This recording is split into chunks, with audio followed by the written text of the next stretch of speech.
Welcome to Unsung Heroes Live. Life's biggest questions are answered through intimate conversations with people just like you who've risen above life's challenges and desire to share their knowledge to help others.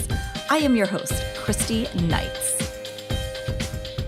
All right, welcome to Unsung Heroes Live podcast. We are here today with Jan Delrey. Thank you so much for joining us, Jan. Let me just share with the audience a little bit about you so that we can get started, but I just thank you for being here tonight. Thank you for having me. Absolutely. So Jan is a mental health advocate who candidly speaks about her lived experience and recovery from debilitating depression. After surviving years of dark days with no hope, Jan sought help and slowly found the way back to light. She's been a speaker for the National Alliance on Mental Illness for the past 4 years. Jan launched her own business and website on mental health this year and is passionate about bringing hope and awareness to others. She has also taught children and adults in public schools for over 20 years. That teaching must have been a challenge.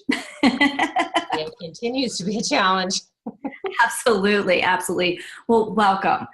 Thank you so much for agreeing to be here and talk with our audience. So, Jan, as we get to the brass of everything, talk to me a little bit about, your experience with depression and how it led you, to be who you are today, how it shaped you. It's been a really long journey. So when I talk to audiences, I go, okay, let's see how we can most directly go to the gist of it. Because even as a young person, I think I had depression, but it was up and down so many different years. But it was the keeping it as a secret that was so debilitating. Okay. And it got to the point though where it was so severe that I almost ended my life. So many years passed, but as with many people, your recovery is ongoing, but you can have relapses. So when I relapsed 4 years ago, I knew I needed to seek treatment because I didn't seek treatment before that. Okay. And then, of course, there are many different treatments. I had talk therapy, but I didn't reveal to the therapist what had happened to me. Still keeping a secret. Yes, okay. But today, I can't even believe how different my life is, but only in the past couple years that I've been in recovery, and thanks to treatment and a ton of other things, I am a different person and I have a new lease on life. And what's really making me I feel so fulfilled now is doing the work to reach out to others. That's my greatest joy. Great. So 4 years ago, when you were in the trenches, what made it difficult to tell your secret? Because of fear, because of stigma, which is a huge issue that we address all the time as mental health advocates. And I always tell my audiences all the reasons I had for not getting treatment, which was fear of what will my family think, what will my friends do. I can't tell my employer. I'm afraid of what will happen then. I don't want to get treatment because it might be on my permanent medical record, which may be detrimental to me. It may affect my insurance. I said, I don't want to take medication. All these reasons why I couldn't seek treatment, and not realizing that, of course, I was really hurting myself more and more. Okay, yes. So when you were younger, what was the stigma around mental health that surrounded you? Well, when I was very young, it was a lot to do with family and honestly with religious beliefs.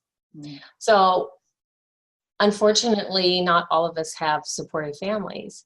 And in my case, it was you have to keep up your image, and we will not reveal those things. Those are private.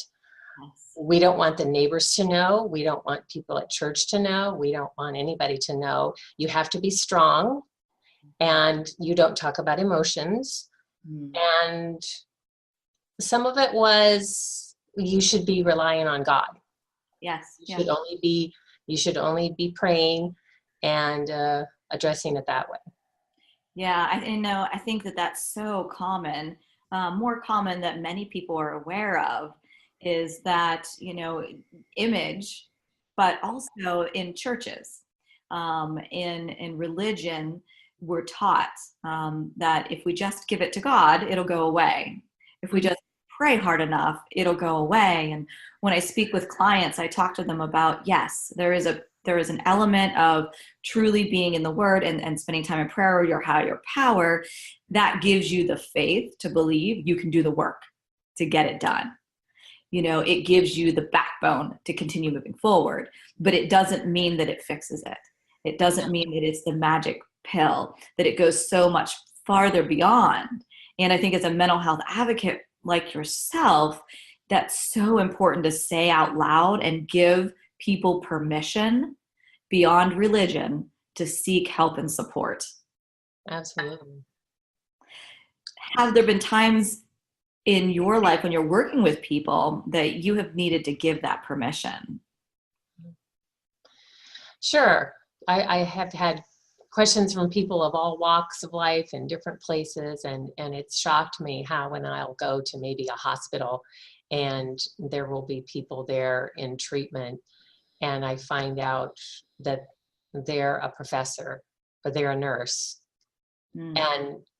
But people in the military, people from all different places, and they have the same resistance as I did and the same fears and the same stigma.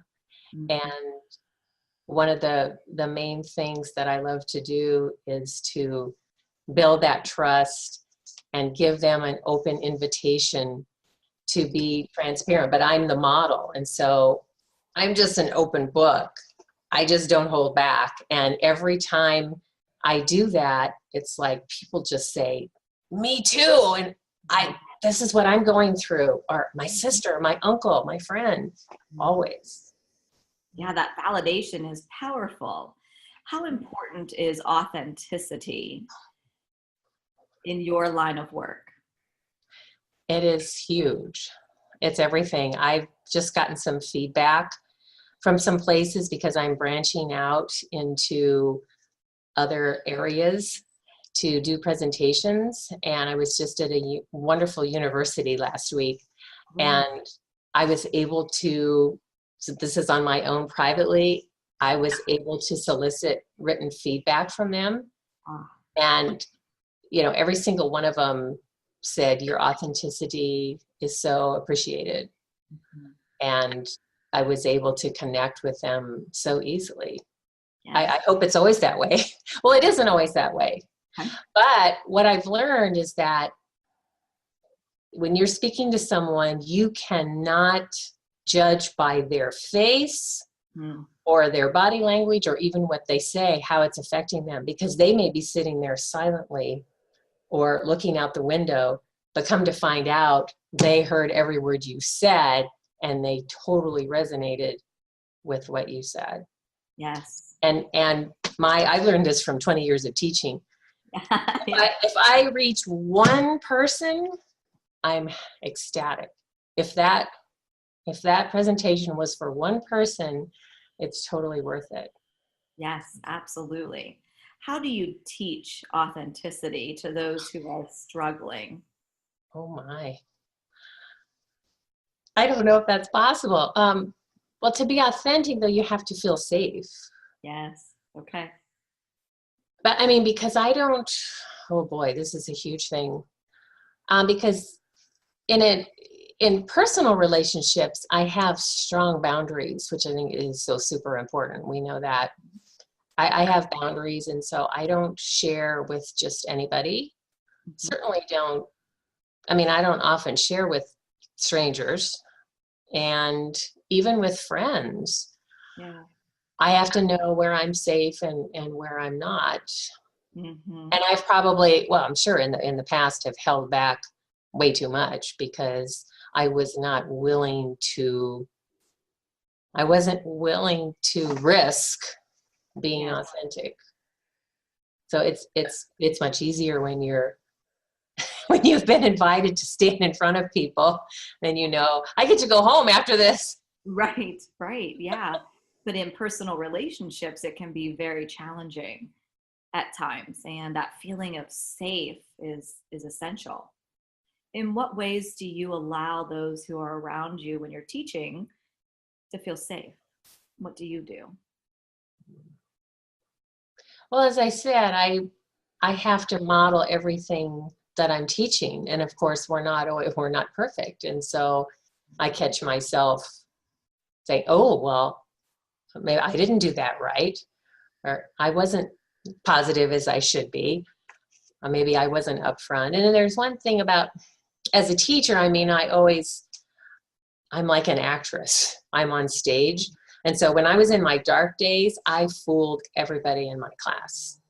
And they had no idea that I was depressed because I put on a happy show all the time. So, but I mean, you have to do that when you're a professional. Mm-hmm. But with mental health, I create, well, in any classroom, I create safety by putting down the parameters and knowing, well, of course everybody has to agree that what happens there does not go outside of that room. Ah, yes. And that there is privacy. I mean, if people are going to share about their personal struggles, you have to have the confidentiality. That's the word I'm trying to come up with. Yeah. But I have to provide that safe place by establishing that and telling them this is where I'm coming from. But nobody is obligated to share. Yes. Yeah. So there are many ways that you really help them feel safe by modeling it first and foremost, that authenticity, and so they can reflect that. Confidentiality, of course, and creating that safe space so that they can begin to let the guard down, to be authentic, to just be who they are. Oh, and that was something that helped me so much when I started with NAMI. I mean, really, that was my springboard. And what happened, I always tell this story because we were actually in training, but we were in this big room, and we just got there, and everybody was a stranger to me. And we ran around the table and introduced ourselves. And the person next to me introduced himself and said that he had more than one suicide attempt. And I said, what? Wow. I was like, oh my God, he just said that in front of everybody. Huh. But it was obvious that this is a safe place, and people can do that. And I was just astonished. So that was the first time that I really publicly said what had happened to me. Yes. So it was incredibly liberating. Yes, liberating. Absolutely. What was your anxiety levels like in that moment? It's been a while, but I think there was some anxiety because the unknown, not knowing what anybody was going to say. Actually, I still was, and it wasn't like I was fearful of the people, but it was just so stunning that I was like, okay, I'm not sure what I'm going to say because I hadn't planned on revealing those things. Mm-hmm. So I kept thinking, what should I say? What should I say? Right, right. But everybody at the table had struggles. And so it's like, well, we're just one big family here. Yes. But that was a game changer. Yeah, definitely. So in your darkest days, whenever you were at that place where you wanted to end your own life and moving through depression, what were some of the roadblocks that you ran into in healing? Well, some of them I mentioned was I had all the reasons why I couldn't reveal it to people because of fear of judgment, because I had already had that. And that's what's difficult, is that people understandably are not educated in this field. I mean, in this delicate topic, and why we raise awareness and teach about this, because of course people don't know what to say or do. And so I had dear friends who didn't know what to say or how to react to how I was feeling. And so I learned I can't reveal what's going on to me, because if my journey was so long, and if I had been a lot wiser or whatever, it wouldn't have taken me so long. But of course I had to go through all this self-forgiveness for that. But I learned that if I started talking about my depression, people would tend to walk away. People wouldn't call me. Yeah. People didn't want to hear it. So that just reinforced the thing of put on a fake smile. Yes. I'm going to put on a fake smile. And I was resistant to treatment because I didn't want to take medication. And I was convinced, of course, we know that the brain is not working properly when you are in a depressed state. My brain was not working properly, and you have a skewed perspective on everything.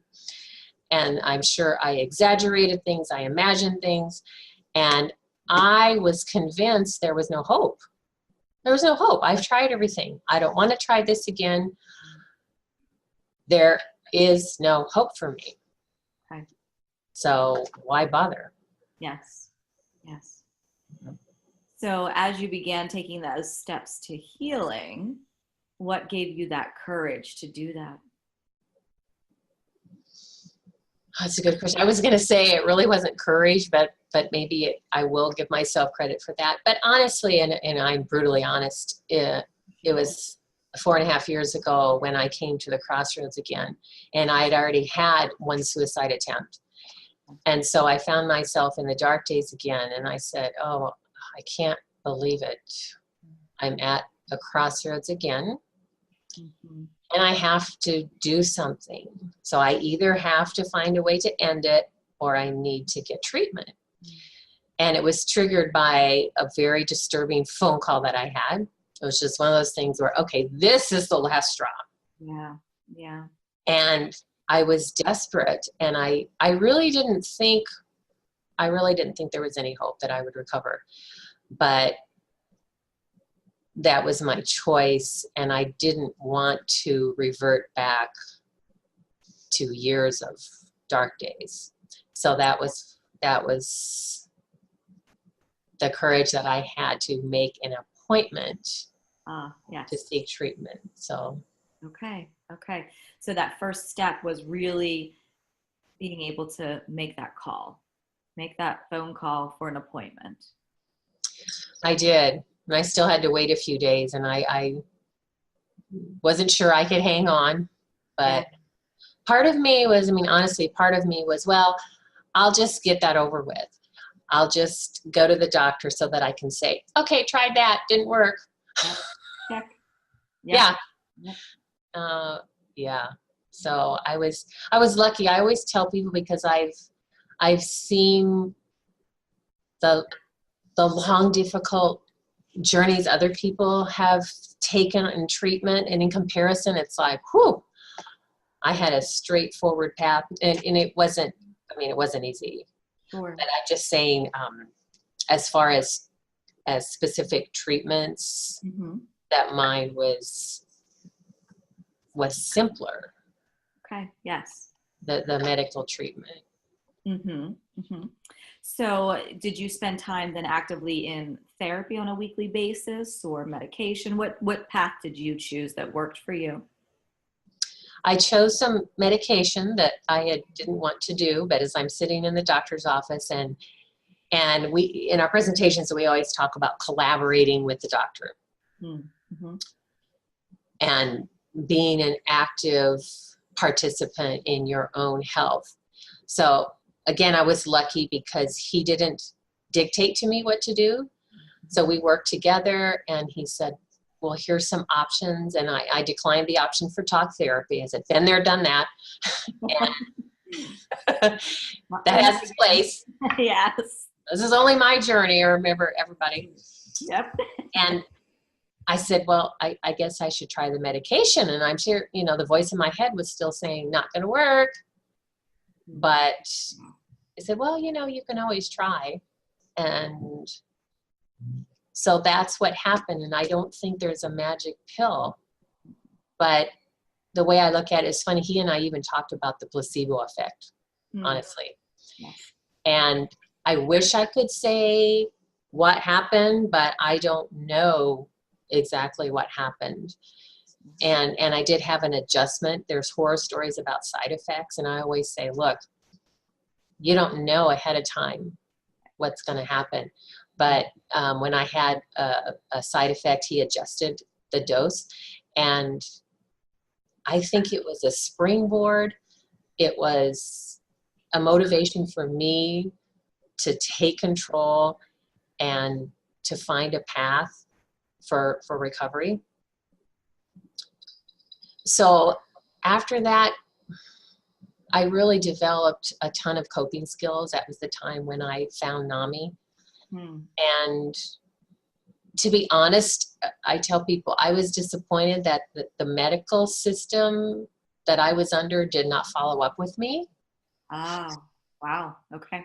But I don't want people to misunderstand, because I think that's the exception to the rule. I hope. Yeah, there certainly is safeguards now that have changed that. I hope so. Yeah. I mean, at any time I could have, and it's funny because people don't understand. When you're depressed, obviously you're not in control of your life. And I think that is missed so often, Jan. I think people assume that you can just snap out of it, Right. And that we hear that oftentimes about, Oh, sure. Especially with around suicide and suicidal thoughts, people think, well, why? Just get over it, move on. You made a choice. It was selfish. We hear that all the time. And I think you fight against that all the time as an advocate, right? Mm-hmm. But what at any time I could have made a follow-up appointment with the doctor, but I was just really surprised that there was zero follow-up after that. Yes. To this day.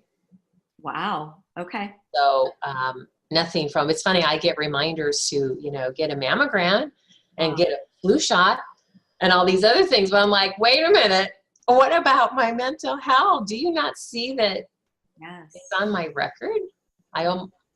Yeah. I think, so many times, how can we change that? And this podcast is a piece of that change. And NAMI is an incredible game changer to people's lives, to the nation. So can you spend a few minutes and explain what is NAMI and what is your role there, and how can people benefit who may be listening and may need something like NAMI? Absolutely. So the National Alliance on Mental Illness, it is a nationwide nonprofit organization. And like, for example, in San Diego, we have a large office. And most of the stuff actually happens outside of the office. But it's an organization that advocates for mental health, that educates to, of course, raise awareness and reduce stigma. But one of the main things they offer is a 1-800 hotline that people call to ask for help. And they often refer people to other resources. For example, of course, there's so much crossover in social work and all the other problems that people are struggling with. So they said, well, I need housing. Well, NAMI doesn't provide housing, but NAMI can refer you to an organization who may help you with housing or food or something. But one of the most wonderful things, I think, is the support groups. So like every month, NAMI has a newsletter, and in there are 2 pages. Well, in San Diego, I'm talking about San Diego, but they're all over, because I've checked for other people outside of San Diego County, and there's a lot of other offices too, nationwide. So they offer support groups for the individuals and family. Of course, that is a huge piece, is that what can the family members do? Because of course they're often just frantic about, what can I do for my family member? So there's all the support groups and education. Peer support specialists will go like side by side with someone. They even do training on the computer. They give people laptops and train them how to use laptops. Yeah. Yeah, there's a lot that they offer. Okay, great, great. Do you have that 1-800 number with you, or a way that we can give it to our listeners? I know I can share it on the screen, if you would like. Oh, I don't have my fingertips. I could run. I could Yeah, run. no, that's okay. That's okay. We'll definitely add it on to the podcast at the end. And we'll be able to share that with people. Because is that a national number that you have, or is it just for your office? There's an 800 number for San Diego, but Okay. of course it's online Mm-hmm. for a number, because I mean the one will go straight to the San Diego office, and it's not, I mean, that one is not 24 hours, to be honest. It's not 24/7. But of course the main thing is, I should be I got to talk about the program I'm in, as you asked. So this is like a unique signature program that was created, called In Our Own Voice. Oh, yes. And I love that title because that's what it means, in our own voice. So what I found is that we speak about our lived experience to people who are struggling with mental health. We go to wherever we're invited, schools, hospitals, any place, churches, and talk about our struggle. And I love it because, like, I went to this one hospital, and before we started, this guy says, "Do you have experience with, depression or PTSD or addiction?" And I said, "Yes, I do." And he said, "Okay, I'll stay and listen." Otherwise, it's like, and that's exactly what I say. Yeah. Why would they listen to you if you don't have experience? Absolutely. Gives you credibility right away. We were trained exactly what to do and say, and it's an hour program where actually they show a DVD that also has several people who talk about their lived experience, which is great because they all have different diagnoses. And then after each segment, we tell our personal experience with whatever it is, and acceptance, coping skills, and all those topics. And then the audience can ask us questions. Okay. Very nice. Good, good. So as you were talking, I rudely looked up NAMI's number. So I'm going to share it with our audience. So, Good. if you want to contact NAMI, and this is whether you have a family member who has mental health issues, or you yourself is looking for additional support, you can call 1-800-950-6264. Now that is the national number. So they're going to redirect you to where you need to be. And that's 1-800-950-6264 for NAMI, National Alliance of... Okay, so now they have the number. So we're good. And as you know, there are tons of other resources. Since I started doing my own presentations and my website, I mean, there are so many websites, I couldn't even fit them. I just said, I can't even fit them all on one piece of paper. Yes. But there are tons of websites similar to that, but also just some very interesting ones where also people can just go on and chat with each other, or they can get a buddy, or they can get education about mental health. It's amazing. Can you share your website so people can go to it for some of these resources?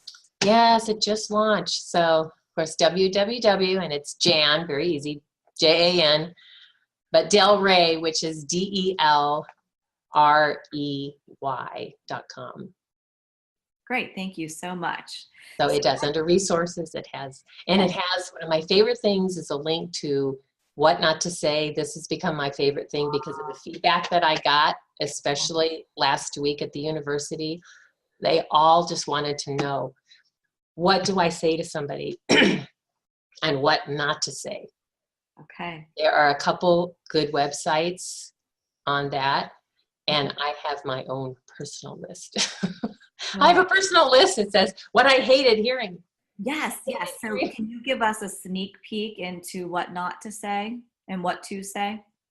Sure. So what not to say to someone who's depressed is things like, but you have so much to be grateful for? Why are you depressed? I say, well, if you just stop thinking about yourself, you wouldn't be so down. And say, cheer up, things will be better tomorrow. Look at the sunshine. All those kinds of things.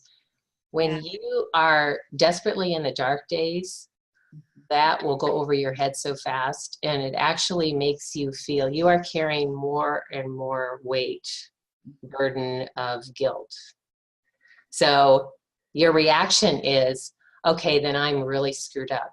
Something's wrong with me. I'm ashamed. I'm worthless. Yes. That's how you feel when you hear that. Right, right. Thank you. I think that that's so helpful, because many times the stigma continues because people just don't know what to say, and they say the wrong things. So that causes that cyclical fear and withdraw of someone who is struggling with depression to go back into that place. And when we can educate, like you're doing, educate with what can we say, what do we say to really help and support them, it eases it. It makes it less uncomfortable for people. And there's also, I really want to get specific about suicide, since it's like, Yes. I'm an expert, and there's so many myths out there, but I will qualify that by saying it's different for everybody. And so there's certain things like, because I see it on social media and it pushes my button. But many people say, like, oh, don't even say that. Don't talk about suicide. And well, you're trying to get the person not to feel depressed. Or they'll say, oh, that will trigger somebody. Don't mention suicide because that'll make them do it. I don't think that's true. Or the myth is, well, if the person is talking about it, they're not really serious. I say, oh, that is so dangerous, because if they're talking about it, they probably are. And you have to pop the question. This is this little thing I created. Pop the question. And that's what only one person was able to do with me, because she's a therapist. And even though she's in Austin, Texas, she was the only one who directly asked me, are you planning on hurting yourself? Okay. And you have to be willing to ask that question, as difficult as it is. And that's what, of course, doctors are trained to do. Do you have a plan? Yes. What is your plan? Mm-hmm. If that person is that far, they're in trouble. Yes. So they need intervention. Mm-hmm. And the other myth is that it's impulsive. I say, oh my gosh. Okay, sure. There are people maybe who did it impulsively, but not in my case. Right. I mean, we're talking about months of planning. So it is not something people wake up one day and decide to do. Mm-hmm. Yeah. I think that you're right. Most people think about it for long periods of time, and there's sliding glass door moments for professionals who are in a part of their life, if there are some, to ask that tough question. But also those who are not professionals, that's who's hearing it first, right? Particularly with our teenagers, they are talking to each other before they're talking to anybody else. Mm-hmm. Teaching our teens to be able to say, are you planning to hurt yourself? And then if they say yes, what's next? Because that's often the case, is when someone says yes, or help me stop doing it, or whatever the scenario, that, because I've got teenage kids, and they'll come to me and say, Mom, so-and-so is saying they're going to hurt themselves. What do we do? Right?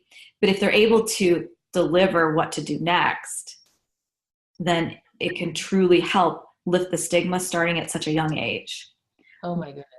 It is. Oh, that reminds me of, I've talked about this with other people, and it's so difficult. I mean, I can't even imagine being a teenager now. Right. But one thing that came up was, they say, oh, what if somebody confides in you and then they say, don't tell anybody else? Oh, that's so difficult.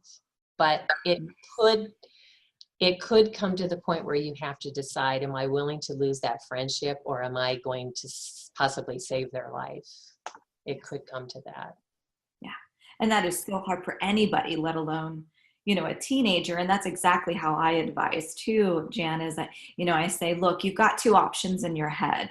You can, if God forbid something happened, live with the fact that you had that knowledge and you chose not to say anything because you were afraid of your own image.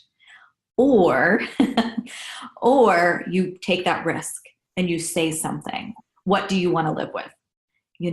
It's a tough question for anybody to answer, let alone a kid, but that's how I try to frame it, is the what if. That's with suicide prevention and awareness, you always want to go to the worst case scenario. Anxiety, depression, no, we teach people not to go to the worst case. But with this, yeah, just that true honesty. It is. And which I'm sure you've talked about, like warning signs. People, I'm doing a new presentation on warning signs. So I run through, okay, the condensed version is, are they already hurting them? It's like cutting. Cutting is very common, which I did a little bit of myself. But the change in behavior and habits of any personal habits, and if they're a student, change in study habits and grades, losing interest in school, not going to school, not participating in sports or any activities that they used to do because, a loss of interest, change in friendships. All of those things are warning signs. Absolutely. Yes. Thank you for sharing those. And just to provide that resource for people, the national hotline for suicide prevention and awareness, for those of you who are out there, is 1-800-273-8255. 1-800-273-8255. I think it's important that as we discuss it, that we provide that resource, because you just never know. You just never know. So what about then? We don't want to forget what to say. Yes. It's funny, in one of my presentations, I realized that actually I gave them a handout with all the information, but we spent so much time talking about what not to say. Then I said, oh, wait, we forgot about what to say. That's really important. I came across a new thing, which is going to sound really funny, but when I did my presentation, I used PowerPoint, but it was almost all images. It wasn't just a bunch of text. It was images, and I kept thinking about Eeyore, because when I was accused in the past of being Eeyore, which was true, but the truth hurt. They said, oh my God, you're like Eeyore, you're always down. And I was like, yeah. But it's funny, so I was going on YouTube and watching Eeyore, and it's true. He has a problem for every solution. Yes. But what I told them, I said, but his friends still loved him. So what I said, you have to be like Eeyore's friends, because even though he was always down, they still loved him and they still included him. Even though he's moping around, they would have a party and they would say, come on, Eeyore, come to the party. And I told the students, you can invite a depressed person to something, to coffee, to a party, to a movie. They might say no. They might say no 5 times, but they still want to be invited. Yes. And maybe the 6th time they'll go, or the 10th time, or the 20th time. Right. Very but true. I know that's how I felt. Mm-hmm. And sometimes you have to go get them. I've had people say, oh, my friend wouldn't go. And I said, drive to their house and pick them up. Yes. Say, come on. Of course, if they refuse, sure, that's one thing. But sure. What really impressed the students last week was, I wish I had it with me, this quote I found and this wonderful image that I found of a black background with white letters, but it said, if you can't see the light, I will sit with you in the dark. Ah, I like that. And that's how I felt. It's like, instead of saying, come on, it's all sunshiny out there. It looks gray and black and hopeless to that person. Right. Are you willing to sit with them? And I'm not saying, but look, if you sit with them an hour, you have to have a boundary. Sure. That's a whole other topic. Right. Everybody has boundaries. I'm not going to sit with somebody all day long. Right. That's a really delicate It is. balance between how much you can do for that person. I mean, I still actually know a couple of people now who are depressed and struggling, and I can't rescue them. I won't rescue them. Yes. I will do what I can, but it's not my job in life to fix them. Right. I still love them, but so there's a lot of things you can do. Inviting them, loving them, sit with them, listen. Oh my gosh. Instead of talk, listen. And invite them to talk. I mean, they may not want to talk, but you can say, you know what the most powerful thing is? Say, I'm sorry you're feeling so awful. Yes. I can't imagine. I love this. It's like, I can't imagine what you're going through.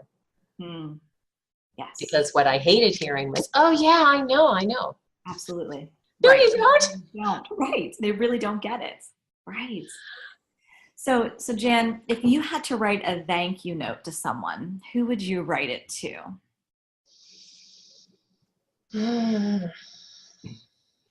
There's a lot of people. Oh, it's hard. Can I have 2 or 3? No. Yes, absolutely. Well, if it was an organization, it'd be NAMI. But no, I would write it to my friend who is a therapist in Austin, because she's been my grief recovery partner for 20 years. Wow. So we met when she lived in San Diego, and we both went to a grief recovery program, and we were partners, and we've been friends ever since. And she was the only one who was trained to ask me the question and just to have the compassion and wisdom to say, are you going to hurt yourself? And she was always there, always there, always following up. But honey, after my last week's presentation, I thought about somebody who sat with me in the darkest days. And it's so interesting because that person is still struggling. And it's been 13 years. Okay. And that person is still struggling himself. And I don't believe has gotten any treatment. But he was the only one who sat with me. Wow. And I told him, thank you. It's a long story, but he would sit with me in the dark days. Wow. So and sometimes that's all you need, is just the presence of another person. Just knowing that you're not alone. Yeah, it was really, I'd be able to vent, because I'd say, I just want to crash my car into the wall. And he'd go, yeah, me too. Instead of going, oh, Jan, how could you say that? That's so awful. Yes. You're like, yeah, let's do it. Yeah. There was absolutely no judgment. You could be real. You could be real. Yeah. Yes. No filters, no censoring. Yes. That's it. Those listeners out there who are struggling with depression or having suicidal thoughts. Whoop.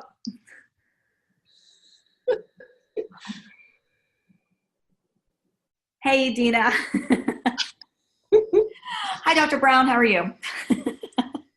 We're still in the middle of a webinar, or I'm sorry, a podcast. So I sent you an email. You must not have got it. So I'll email you when we're ready, and then we'll catch up. Sound good?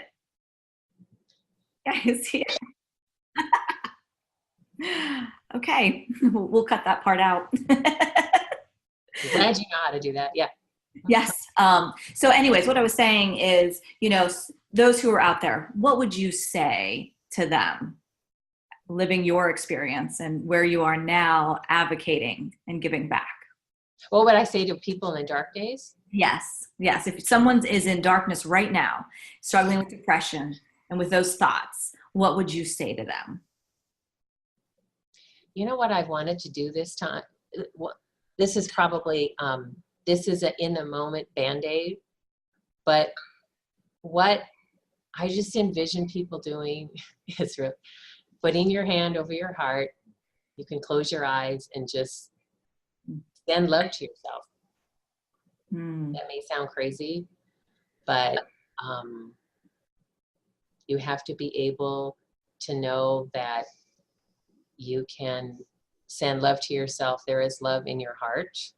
It may not feel like it. I mean, there's tons of things you can do with breathing, but you definitely have to reach out for help, though. I know, because I tried, it's like the coping skills that I use now didn't work then. Ah, okay. I needed outside help. Yes. Because even when people would say, oh, there's always hope, and I'd be like, no, there isn't.